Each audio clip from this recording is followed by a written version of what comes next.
Continuamos en el living, vamos a estar hablando de cuidados paliativos, de cuál es la realidad en este momento en nuestro país, qué son los cuidados paliativos, qué es lo que abarca, cómo es que se está implementando en los diferentes departamentos de Uruguay. Estamos con Natalia Bernardi de la Unidad de Cuidados Paliativos del Hospital de Clínicas, a quien le agradecemos estos minutos. ¿Cómo estás?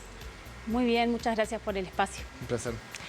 Capaz que arrancamos del principio y definimos qué son los cuidados paliativos y qué componentes tienen. Bien, los cuidados paliativos se definen como la atención activa, global e integral de los pacientes con enfermedades crónicas, avanzadas, progresivas, que no tienen posibilidad de cura y que presentan la particularidad de tener múltiples síntomas cambiantes, intensos, que generan un impacto, un gran impacto a nivel del paciente, de su familia y también de los equipos asistenciales. Esa sería la definición global y abarcan de todas las edades, ¿verdad? Desde niños, adolescentes, adultos y adultos mayores. ¿Pero cuenta con un equipo multidisciplinario? Sí, la característica principal de los cuidados paliativos es la mirada interdisciplinaria. Es un enfoque interdisciplinario donde se trabajan con diferentes profesionales de la salud. Los equipos base, digamos, son médico y enfermero, pero lo ideal es trabajar médico, licenciado en enfermería, auxiliar de enfermería, trabajador social, psicólogo, bueno, nutricionistas, asistente social. Entonces se generan equipos multidisciplinarios que tratan de trabajar más bien desde una mirada un poco más allá de la multidisciplina, lo que llamamos interdisciplina, que crear como un objetivo común y un espacio de conocimiento común, más allá de trabajar como en cada uno en su carril, sino trabajar desde la horizontalidad. Sí. Para tener una mirada en común del paciente. Porque además esa mirada que es multidisciplinaria también tiene que ver con los tantos factores que aparecen a la hora de una enfermedad y una enfermedad de esas características en particular, porque uno podrá decir, bueno, los cuidados paliativos, ¿qué tiene que ver un psicólogo? Este tipo de enfermedades, que puede ser alguna enfermedad oncológica avanzada, atraviesa absolutamente todo, ¿no? Porque pensaba en lo que implica el impacto de estas enfermedades en la familia, por ejemplo, ¿no? Y en el desarrollo que tiene y el cambio que tiene y que produce sobre todo en las familias. Desde el punto de vista psicológico hasta logístico hay un montón de cosas que cambian de un día para el otro. Exactamente. Cuando hablamos de la cobertura a nivel nacional, se ha ido avanzando. Tenemos un 75% en este momento de cobertura. ¿Qué pasos se han dado para ir creciendo en este aspecto y sobre todo brindar atención en el interior? Bien, es interesante conversar esto porque los cuidados paliativos en realidad se fortalecen a partir de la creación del Plan Nacional de Cuidados Paliativos, que fue en el año 2013. Partimos de una cobertura muy baja, teníamos solamente un 18% de la población accedía a los cuidados paliativos.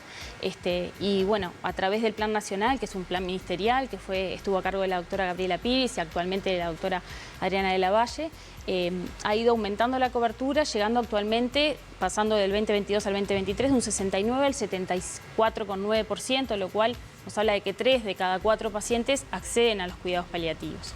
En función de cifras que se calculan de que un 0,5% de la población requeriría de cuidados paliativos, sin tener en cuenta que por cada paciente existen 2 familiares que están involucrados en esta situación, como tú bien planteabas, por lo cual son más los uruguayos que están afectados por esta situación. ¿Pero acceden a un equipo completo o acceden a este equipo base que decimos médico-enfermero? Bueno, las modalidades son bien distintas, ¿no?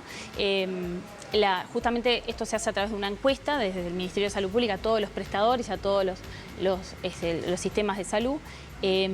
Y en realidad existen muchas modalidades. La unidad de cuidados paliativos específica, donde se lleva la asistencia a nivel de los 3 ámbitos, tanto a nivel domiciliario como de internación, como del nivel ambulatorio en policlínica, son algunas unidades. Después tenemos equipos de soporte, que son médico y enfermero, que son el equipo de soporte hospitalario y que en general tienen consulta.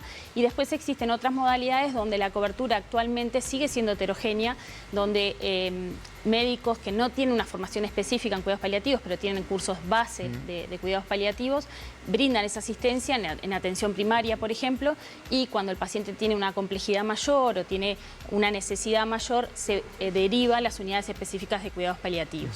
Y después existe la otra modalidad, que es la complementación público-privada, donde los servicios que no tienen se complementan, como por ejemplo en el departamento de San José, que existe una complementación público-privada, donde la privada le ofrece a hace el servicio y atienden a toda la población usuaria, tanto público como privado. Hablabas de un cambio importante en la cantidad de gente del 20 y pico al 70 y pico.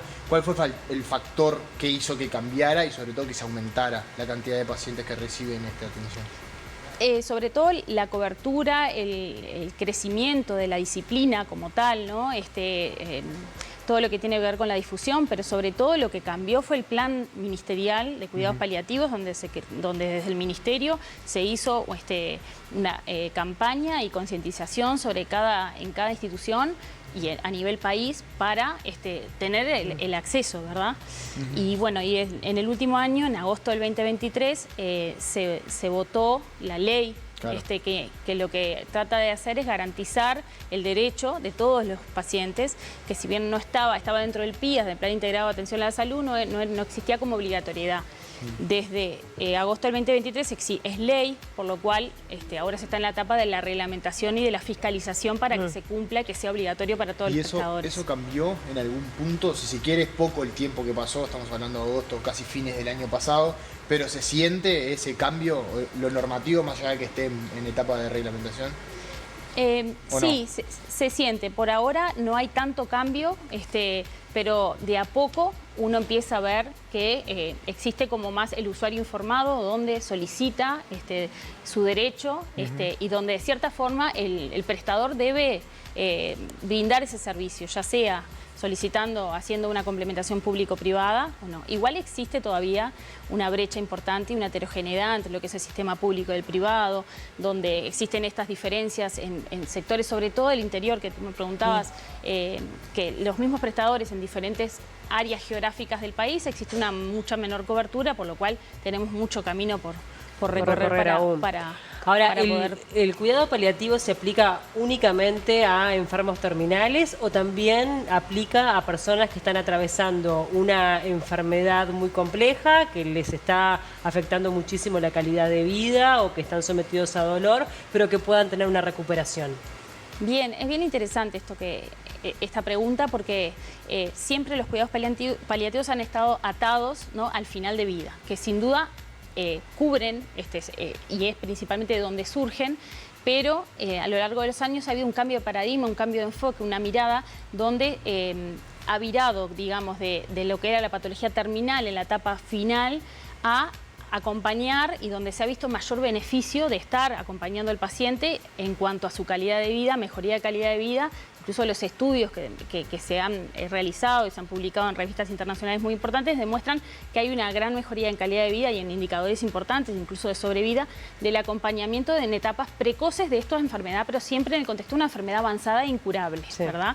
O sea, en los años 90, cuando surgen los cuidados paliativos, que surgen de la mano de las patologías solamente oncológicas, o sea, de cáncer, sí, existía como un modelo que era curativo paliativo. El paciente se acompañaba, se hacía tratamiento, por ejemplo, quimioterapia, radioterapia, y en algún momento se planteaba no hacer más tratamiento y pasaba a lo que era el enfoque paliativo, y era generalmente situación de fin de vida. Claro, cuando ya no había más...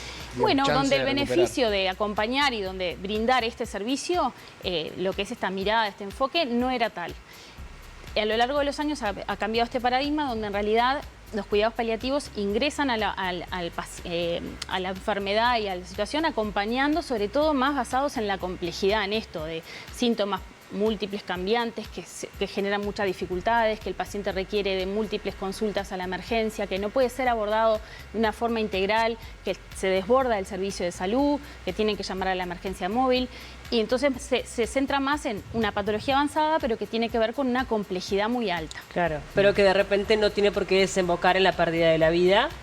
Podemos acompañar muchos años. Se puede acompañar durante muchos años. Exactamente, tenemos pacientes de muchos años y bueno, existen los cuidados paliativos pediátricos, que tenemos un menor desarrollo todavía, sí, a nivel del país, donde la cronicidad del paciente con patología crónica más no oncológica se acompaña, y después esos pacientes pasan de forma de o sea, hacen la transición a los equipos de adultos. Son pacientes que se acompañan desde la cronicidad desde la niñez y la adolescencia. Claro, siempre desde el punto de vista igual, como decías, de una enfermedad incurable, porque en definitiva es acompañar el proceso justamente en una etapa de la vida que ya es complicada de por sí, ¿no? Porque ahí con los estudios y sobre todo de las formas, hablabas de la quimioterapia, la radioterapia, son elementos que al paciente lo devastan, ¿no? Desde el Exacto. punto de vista biológico, pero también psicológico. A su paciente implica un alto impacto social, socioeconómico, la familia se ve desbordada, hay familiares que requieren de un cuidado permanente donde tienen que dejar de trabajar,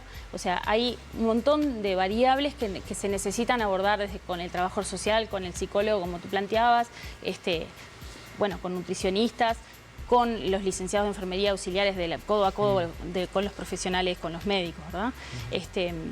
Eso es muy importante, esto, por ejemplo, de las necesidades que se generan, de los cambios a nivel domiciliario, de las necesidades de ayudas técnicas, ¿no?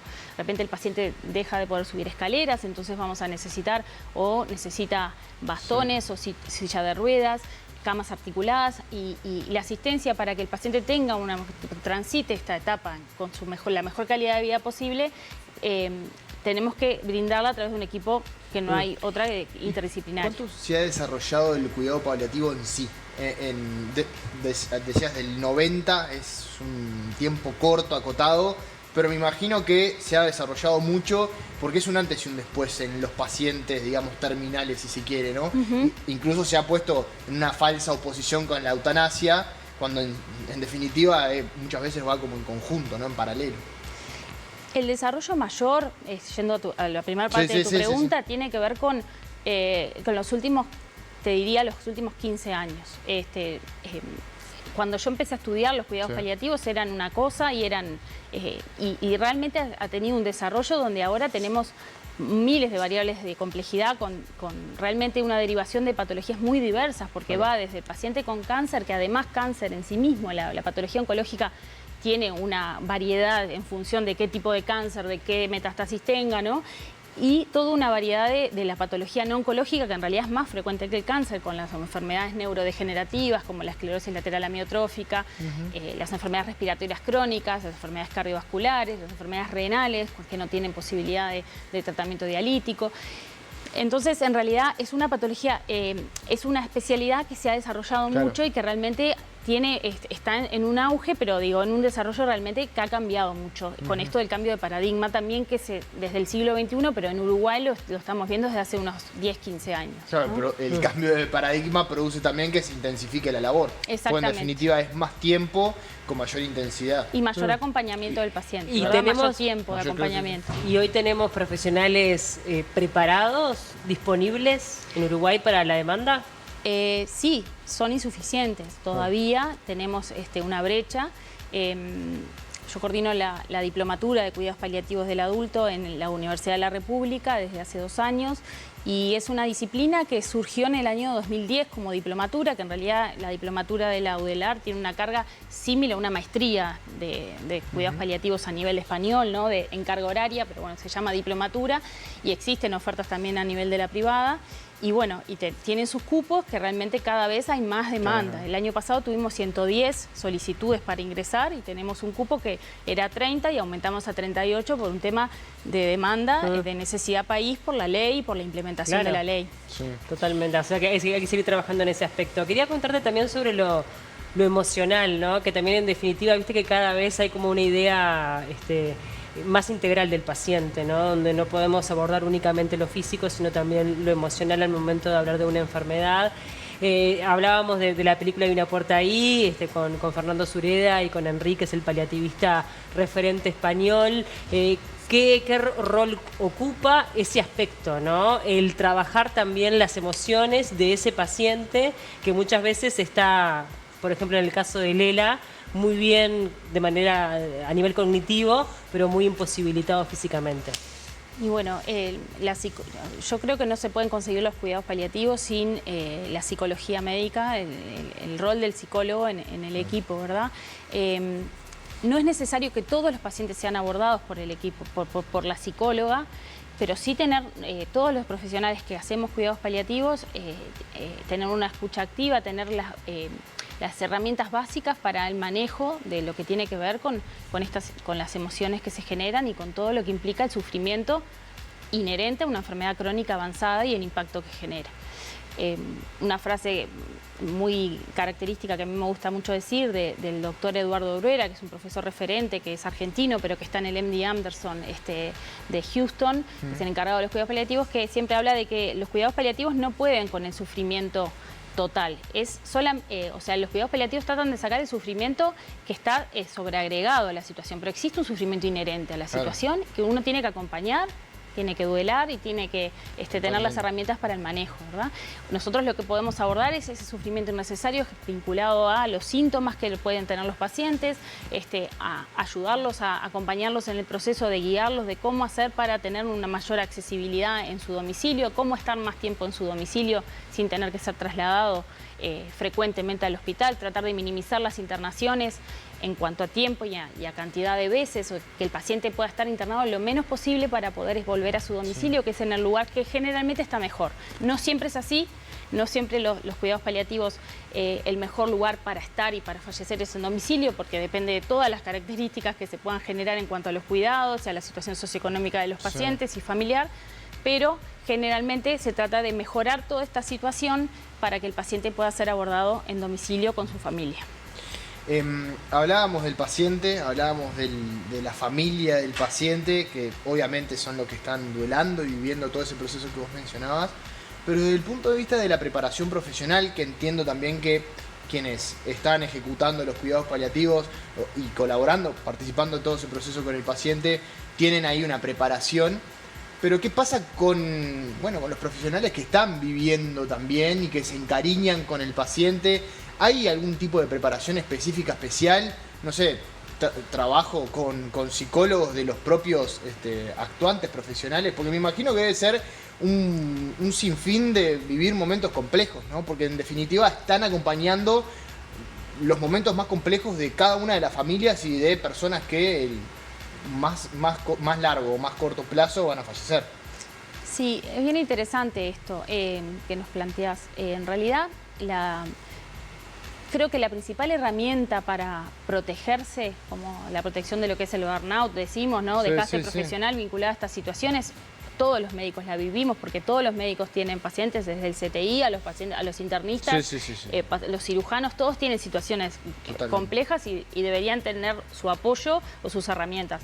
Pero nosotros como equipo, trabajando permanentemente con estas situaciones, la forma que concebimos la protección, y que creo que es de donde surge la fuente de protección de la salud mental de los profesionales, es trabajar en equipo, poder compartir esta situación, y esto lo hacemos normalmente en una reunión de equipo donde se conversan desde las situaciones biomédicas, lo que es el problema del paciente específico, hasta las situaciones de angustia que nos han generado estas situaciones a nosotros, y hablamos de los pacientes que fallecen y de las situaciones y cómo se desencadenó, independientemente que eso ya no tiene, ya está, no tiene vuelta atrás. Nosotros ya vimos ese caso, no va a cambiar nada.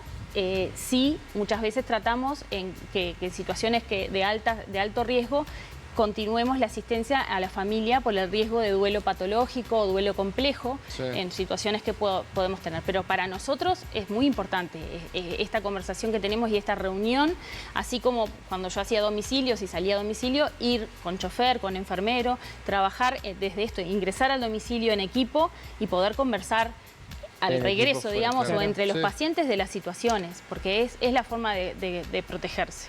Obviamente que el tema de eutanasia está ahí, como más allá, sobrevolando, más allá de que son carriles bien distintos y que en definitiva no deberían estar en lugares antagónicos, sino ir de la mano, más allá de las decisiones morales que tenga cada uno.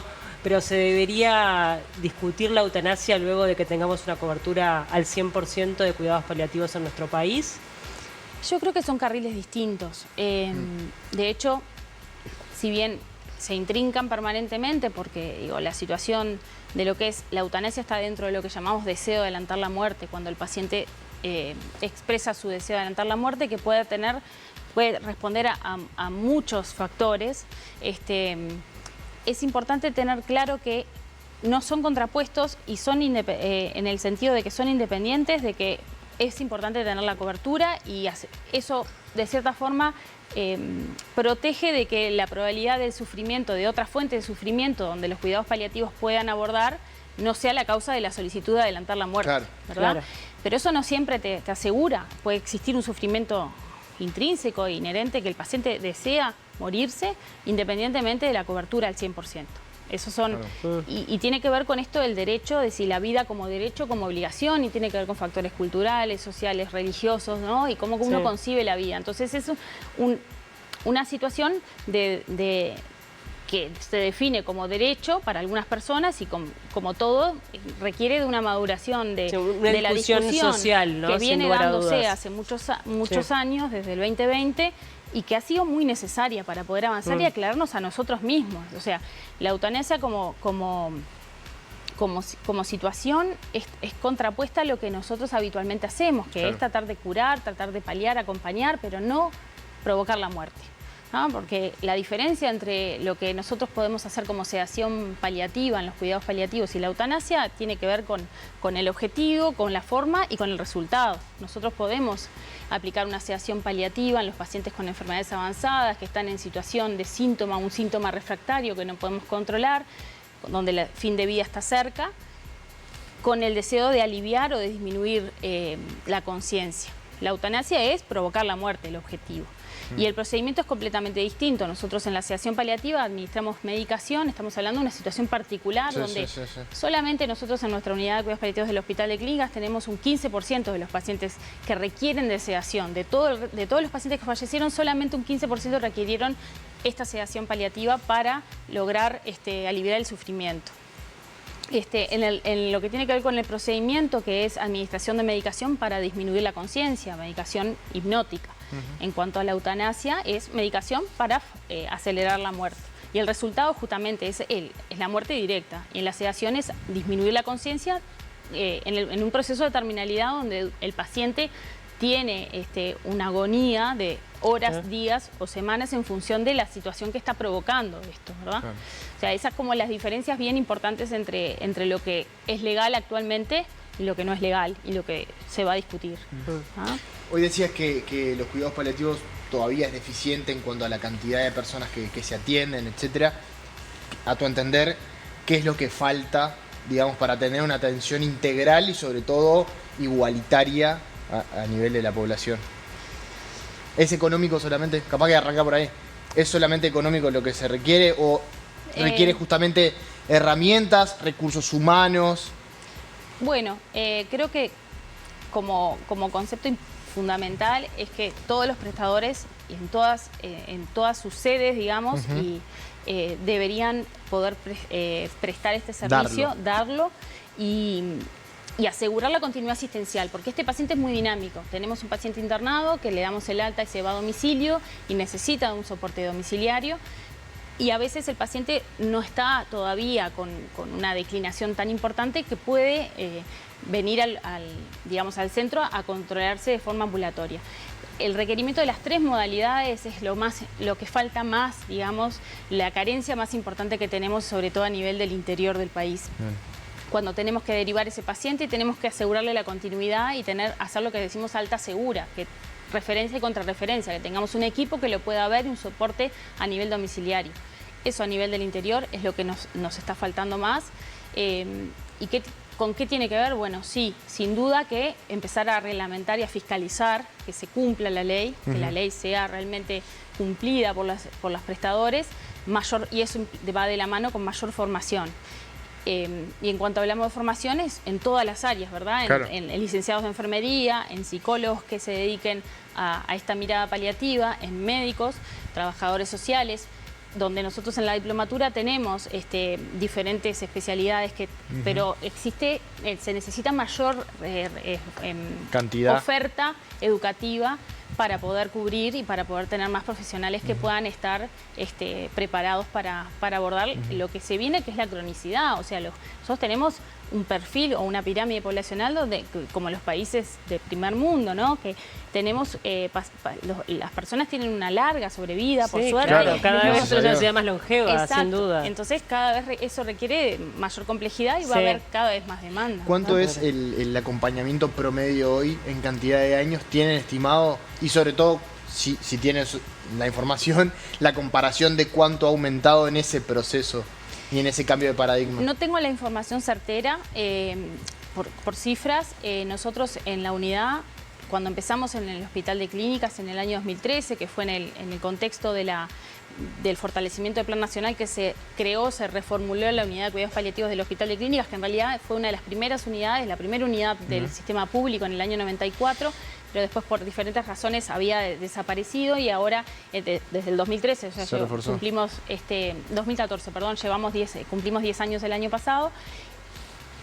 Llegábamos a los pacientes en situación agónica. Claro, y ahora tenemos pacientes de años, de 3, 4 años de seguimiento. O sea, que eso no lo tenemos medido, pero es un hecho. Sí, sí, y además ya con esa cifra implica una demanda muchísimo mayor. Pues son 4 años de acompañamiento contra a veces eran meses, días capaz. Sí. Implica más recursos humanos, más recursos económicos. Pero qué impacto que tiene en esa vida. Es un antes y un después. Es un antes y un después y en esas familias, en todo, ¿no? Es que el cambio de paradigma también se da por la importancia que tienen en los hechos, ¿no? Porque la gente lo reclama más.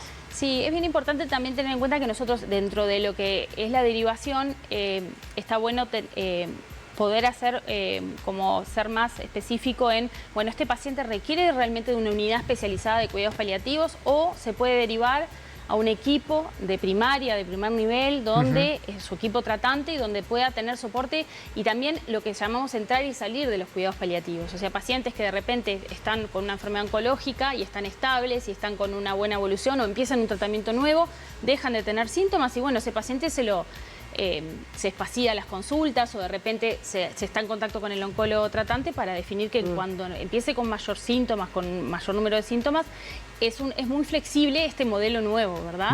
Y para eso hay que trabajar muy en equipo con las otras profesionales de la salud y también tener la misma concepción y la misma mirada, ¿no?